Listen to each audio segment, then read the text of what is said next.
বন্ধুরা এই দেখুন মৌমাছি কিভাবে মধু সংগ্রহ করে।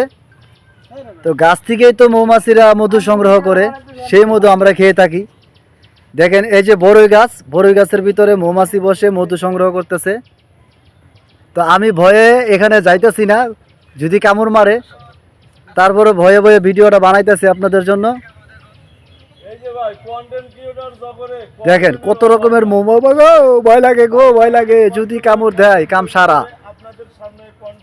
যদি কামড় দেয় কাম সারা। এখানে বড়ই গাছ থেকে মধু সংগ্রহ করছে মৌমাছি এবং বল্লা। এই দেখুন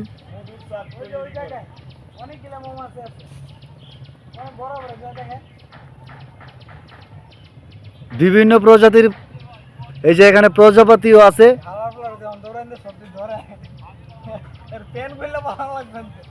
আমি কিন্তু খুব ভয়ে ভয়ে ভিডিওটা বানাইতেছি শুধু আপনাদের দেখানোর জন্য। এই যে আমার কিন্তু পিঁপড়া অলরেডি কামড় দিয়া হলাইছে। এই যে মাছি আছে, মাছি, মৌমাছি আরো আছে। আমি আর যাইতাম না ভিতরে গো। এই যে আমার পিঁপড়া কামড় দিছে। এই দেখেন পিঁপড়া, কতটি পিঁপড়া কামড় দিছে আমার। কি করবো ভাই, ভিডিও বানাইতেছি তো, পিঁপড়া দেখার সময় নেই। কামড় খাইও মনে করেন যে ভিডিও বানাইতে হইব, উপায় নেই, কারণ ভিডিও না দিলে তো কাম সারা। এই দেখেন আমি আরো দেখাই আপনাদের। এই যে একটা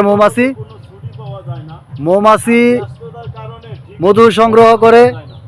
মধুতে রয়েছে অনেক পুষ্টি এবং গুণবল। মধু খেলে আমাদের অনেক উপকার। আমাদের নবীজি হযরত মুহাম্মদ সাল্লাল্লাহু আলাইহি সাল্লামের মধু ছিল এক পছন্দের খাবার।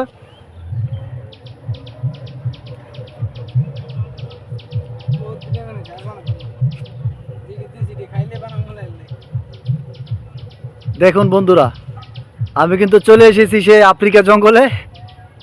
মৌমাছির মধু সংগ্রহ করতেছি, এটা দেখে আমি তো আত্মহারা। তাই আর পারলাম না ভিডিওটা না বানাই, একটা রিস্ক নিয়ে নিলাম। ভয়ে ভয়ে বানাইতেছি। আপনারা সাবধানে থাকবেন, আমার লিগে দোয়া করবেন যাতে আর আমার আক্রমণ না করতে পারে। এই সাবধান, কামড় দিস না।